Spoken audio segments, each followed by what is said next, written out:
This warbird was a lethal weapon.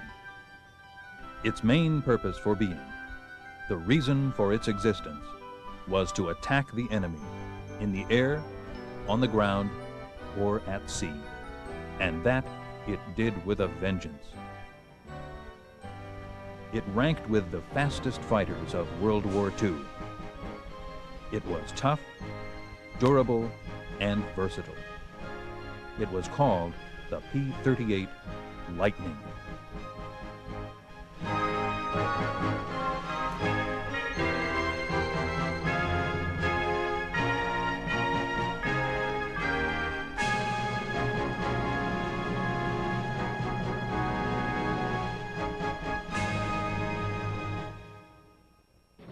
The P-38 was the fastest fighter in the early stages of the war, and the first fighter useful for long-range escort. It was called upon at different times to perform very different roles, and in each case passed with flying colors. The P-38 was a good airplane. It was not a major player in the European theater. It was a far better player in the Pacific because it had very good range characteristics. It was excellent for slashing attacks, for basically energy management type attacks where it would evade an enemy's more agile and more maneuverable lighter fighters by basically positioning itself with speed and altitude to seize the initiative against an opponent. It had a concentrated armament package. It had relatively dangerous high-speed dive characteristics because it was one of the first aircraft to approach what we would call sonic conditions. Not the speed of sound. It was not an airplane that could fly very close to the speed of sound, but it would exhibit some of the problems that you had from transonic airflow changes around an aircraft as it begins to fly close to the speed of sound. But it was by no means an inferior airplane. It was a very fine aircraft. The P-38 had a 52-foot wingspan with a total length of just over 37 feet. Its height was 12 feet 10 inches.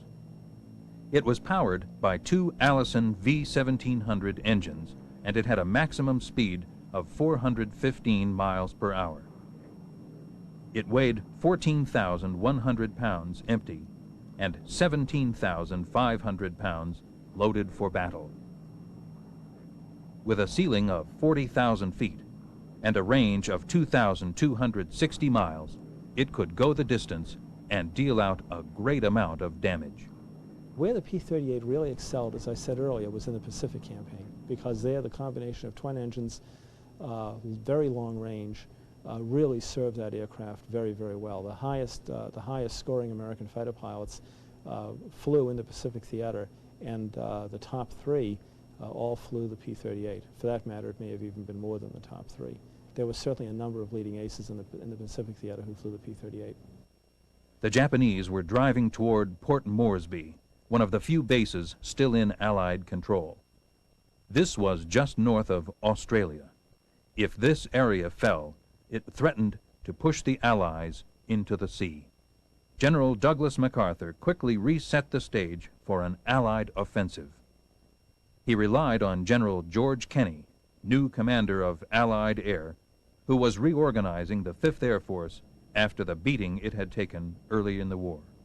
MacArthur ordered the troops rushed into battle. One regiment took 36 hours to go by water. A battalion took 5 weeks by foot. But 60 planes could carry an entire Australian infantry battalion in one day. If the P-38 could protect them, MacArthur thought it just might work. Specially designed airborne equipment, such as pint-sized bulldozers and graders, helped lay out 6 airstrips. Around Balbadura, they scraped out runways less than 16 miles from the front. When construction was completed, the P-38 moved in to protect the entire operation. The Southwest Pacific Air Forces, still under the direction of veteran air leader George Kenney and fighter commander Emmett Whitehead, had decided upon a tough, fast, tactical weapon which would stem the tide of Japanese aggression: the P-38 Lightning. The P-38 was the one airplane fighter pilots in New Guinea wanted. Kenny and others begged Washington to spare them a few of these high-flying, speedy lightning rods. When they finally got them, the ground crews had a big job on their hands. Fuel tanks, superchargers, armaments, all required major adjustment or repair. Earlier in the war, General Kenny had warned the Pentagon that the Japanese were 2 days from their factory to the combat zone, and they might swarm all over him. On December 27th, the Japanese did just that. About 11:30 hours, they gave the P-38 pilots the alert. They received the word that the Allied radio station at Domadura had picked up a number of Japanese aircraft approaching the target area. The pilots had waited a long time for this moment, and with the help of their crews, they got going in a hurry. It had taken more than 3 months to get the P-38s ready for combat. The maintenance crews had worked hard, and now the pilots were about to put the Lightnings to the test. As part of the 39th Fighter Squadron, they had flown some patrol and escort missions with the P-38. However, this was to be their first important combat operation. 12 brand-new P-38s were being dispatched to intercept the invading force of unknown strength. Both sides were in for a surprise. At 12:10 hours, they sighted the Japanese. They were out in force. Separating into 3 flights of 4 each, the P-38 pilots got on top at 10,000 feet. The Zeros didn't appreciate the view. The P-38 lead flight peeled off to dive in and break up the formation. With his throttle wide open, this P-38 latched on to a Japanese. And then the first Lightning struck.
When the air battle was finally over, the 12 P-38 Lightnings had shot down 11 Japanese fighters and bombers.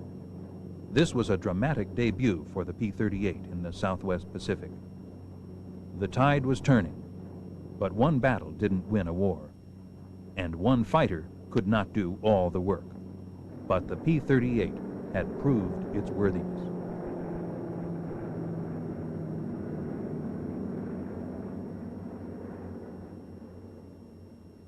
The P-38 proved invaluable elsewhere.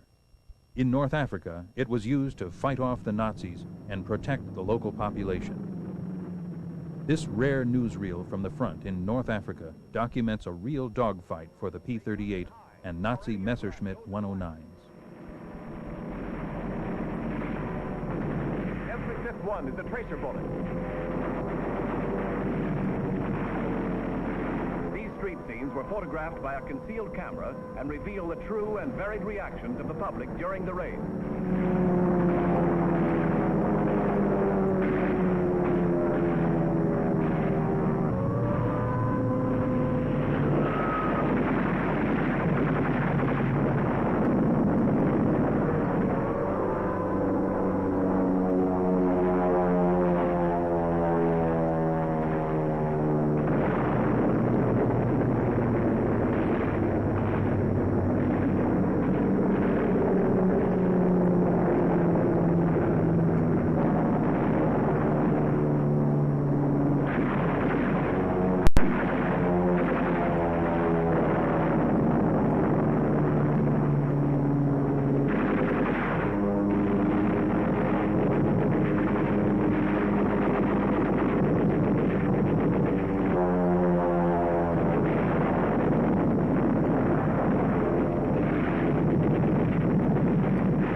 Spitfire takes to the air.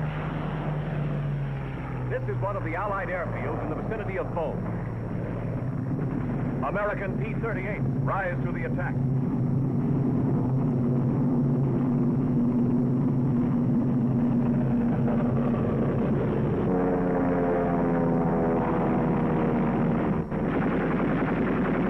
P-38s and Spitfires against Messerschmitts and Junkers.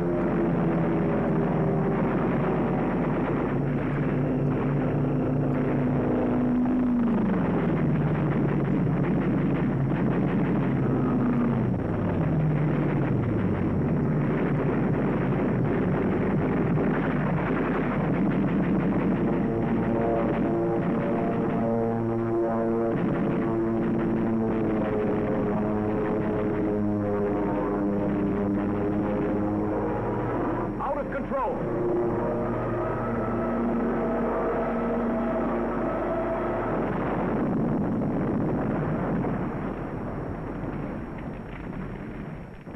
This is the Messerschmitt.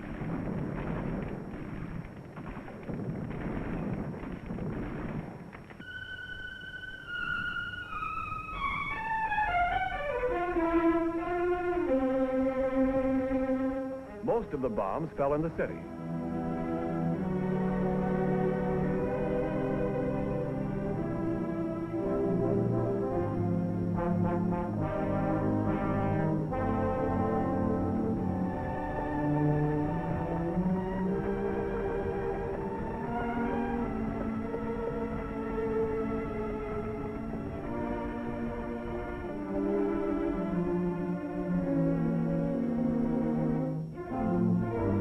V stands for victory everywhere.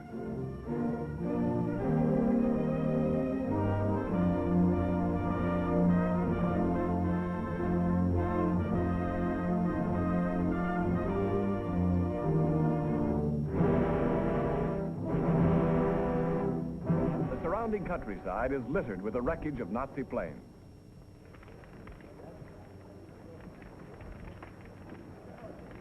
This is a Dornier.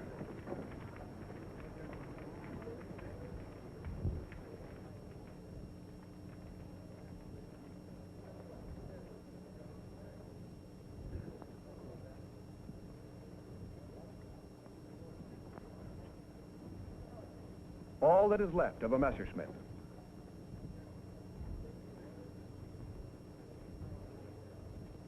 The crew of this one was captured.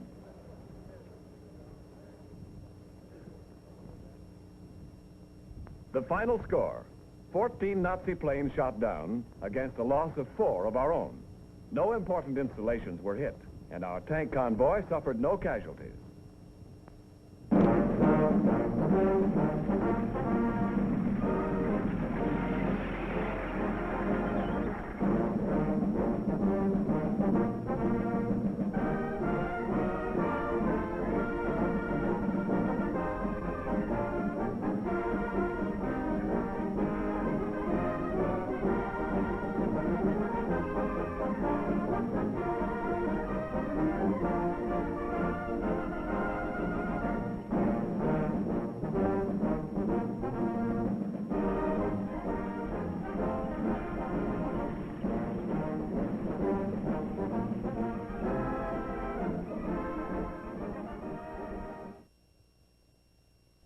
Another role that the P-38 played was as a photo reconnaissance airship for the Allied forces.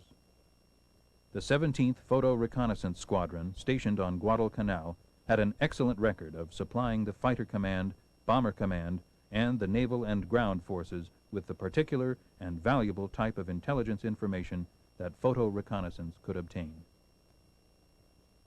The plane the air commanders chose for this delicate work was a converted P-38. Here, a radio man tests the communications system and gets a line check from the squadron control station. A maintenance man was responsible for the condition of the camera. Because of the extremely humid climate of the tropics, the cameras had to be removed from the plane after every mission and taken to the camera tent for a complete check. Nearby was the operations board on which all missions were noted. the operations officer would receive a call asking for information concerning a certain area. He would list the data: destination, area to be flown, number of photos desired, etc., and then walk over to the board and then call the pilot and write in his name and mission. After this, the pilot would be briefed. On this area map, the route would be pointed out. These are the Solomons, and the course would be an elliptical route from Guadalcanal, covering the islands to the northwest and their adjacent waters. Particular information was needed about enemy activity at Buna Island, furthest west in the Solomon Group. The operations officer, with additional information brought in from similar missions, advised the pilot as to which course to take, and was shown the spots where enemy flak and fighters would probably be encountered. The crew was then notified, and the proper camera and films made ready. The modified P-38 could accommodate 5 cameras. On this mission, 2 verticals and 2 obliques were used. For defensive purposes, most of the pilots carried a .45 caliber revolver. Except for a machete, this was all the armament these P-38 pilots carried on a mission. All armor and armaments had been stripped from the plane to accommodate the camera. The pilot's only protection was his speed, which was enough. The P-38 was the fastest photo reconnaissance plane in World War II. General Twining, commanding officer of the 13th Air Force, had stated that the 17th Photo Reconnaissance paid for itself by relieving heavy bombardment aircraft from reconnaissance missions on which several such heavy aircraft have been lost. In comparison, only 1 P-38 had gone down in 4 months of daily reconnaissance flights. The last item before takeoff is the cleaning of all glass through which the cameras shoot. It is interesting to note that only 1 belly tank was used on this recon. It was preferable not to limit the plane's speed by taking along 2 tanks, though most pilots felt the P-38 handled less well with 1 tank.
Almost as quickly as the chocks were shoved under the wheels, the film magazine was emptied. No time was lost in getting the film to the field lab and rushing prints to the photo intelligence officer for interpretation. It is possible that 1 or more of these negatives held information that was of life and death concern to every man in the Guadalcanal area. Photographs can show things that the human eye cannot easily detect. At times, a whole fighter or bomber squadron could fly over an enemy installation and never see it. Furthermore, photos were examined carefully with stereoscopes and by more than 1 person. They were checked with other photos taken previously to catch minute changes in the arrangement of the terrain and to detect carefully camouflaged installations. Organizing the intelligence which the P-38 pilot had brought in, the intelligence officer gave his superiors a summary of the report. Half an hour had elapsed from the time the P-38 pilot returned from his mission. Already, a fighter squadron was rolling out to the runway, ready to act upon the information obtained by photo reconnaissance. It may be that the photographs and the verbal report disclosed that the enemy was open for attack at Tonalai. Perhaps it was discovered that enemy transports, destroyers, or bombers were sneaking up the channel. So out rolled the P-38s. Fighters this time, not recon, prepared to do a job that the alertness and efficiency of the photo reconnaissance squadron of special P-38s had helped set up. There were many examples of where the stripped-down P-38s doing reconnaissance were able to tell the fully armed Lightnings where and when to fight. One of the best examples was a mission where for 3 days in a row, P-38 pilots were sent on a low-level attack to knock out Rabaul on New Britain Island. Here, pilots are shown waiting for the weather to clear at forward staging bases in New Guinea. The P-38 pilots depended upon the gunners in the B-25 bombers to neutralize Japanese enemy planes and flak, so that their Lightnings could smash the airfields around Rabaul and then destroy the concentration of military shipping in Simpson Harbor. Ever since January 1942, units of the 5th Air Force had continually blasted Rabaul, but it still continued to operate. By November 2nd, 1943, the briefing officer announced that the 8th Photo Squad, flying recon over Simpson Harbor, had seen 7 destroyers and 20 merchant vessels. At the airfields, they had counted over 37 planes. This was a rough and tough mission, perfect for the P-38 Lightning. At the fighter briefings, P-38 pilots were given details of the plan that required perfect coordination between bomber and fighter elements. Surprise and timing were the main parts of the plan that General Kenny and his staff put in motion. Briefings over, 5 squadrons of medium bombers were boarded and revved up. Shortly after 1000 hours, the tower gave them the go-ahead, and the bombers got underway. Then the P-38s got ready. From 6 squadrons of Lightnings, 2 squadrons had orders to sweep Simpson Harbor. The other 4 were to attack the land batteries. In all, 80 P-38 Lightnings scrambled off.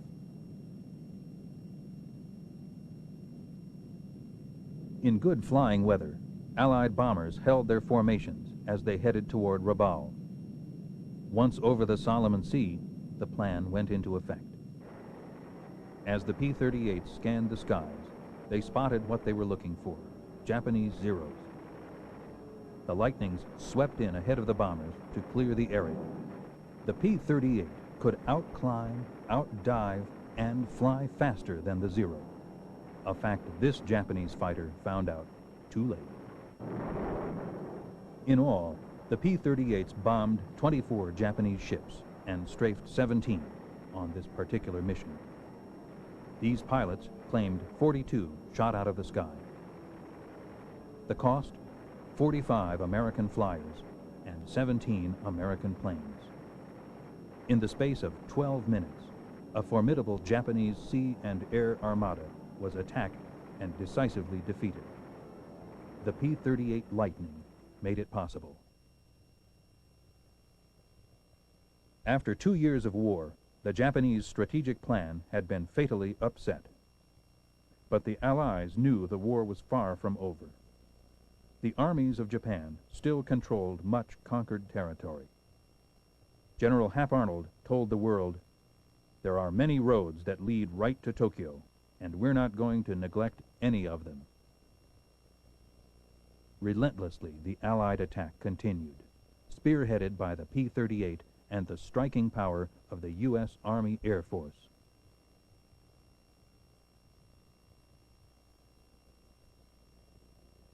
As the war dragged on, the P-38 continued to play an important role, and not just in the Pacific.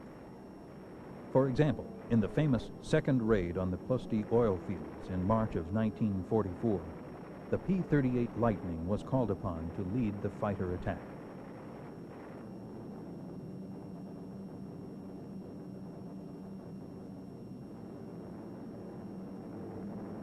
For hours, the P-38 Lightnings buzzed the Balkans. This was an all-out effort on the part of Allied pilots and crews.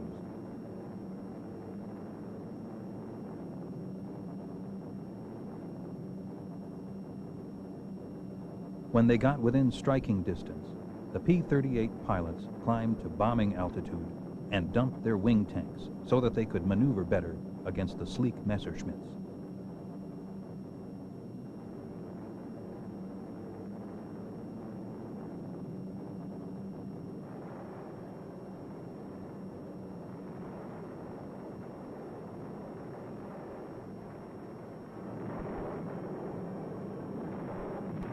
First, they hit the refineries and other hard targets, and then they attacked German fighter units on the ground.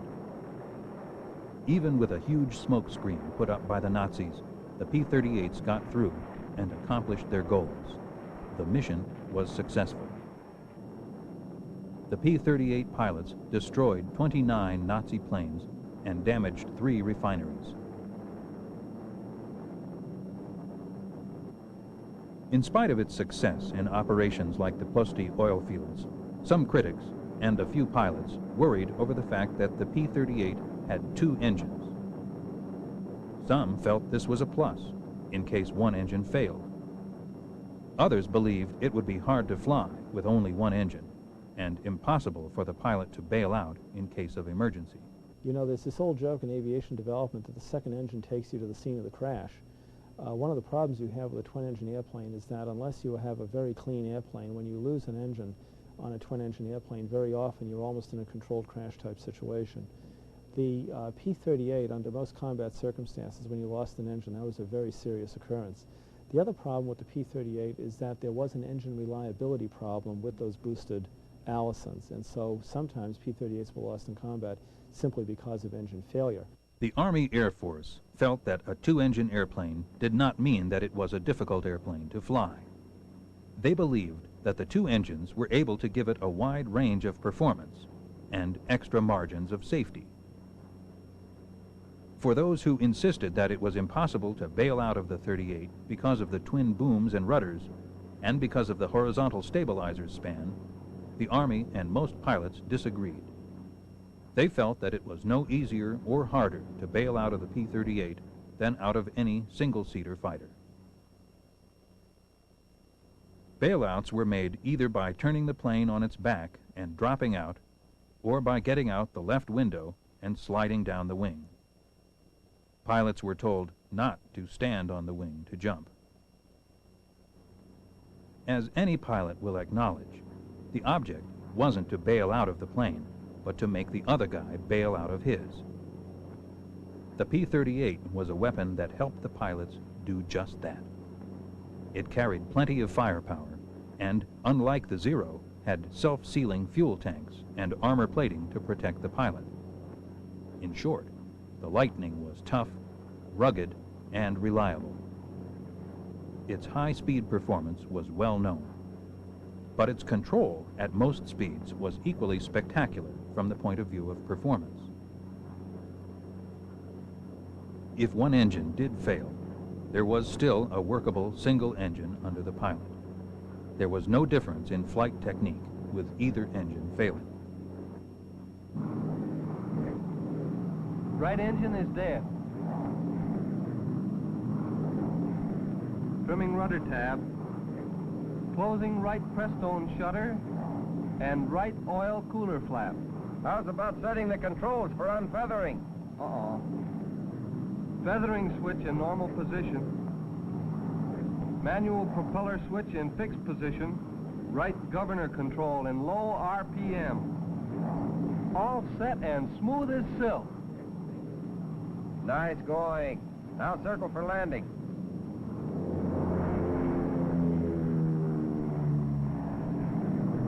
2,600 RPM with 20 inches. Tap control set at 0.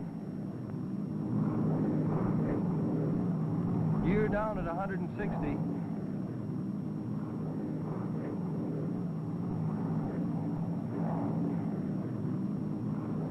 50% flaps.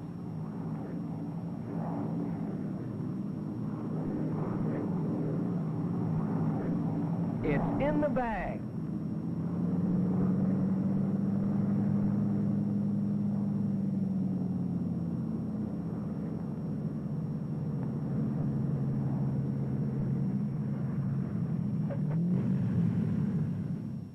The P-38 was a weapon that did not have to take a back seat to any plane in the war.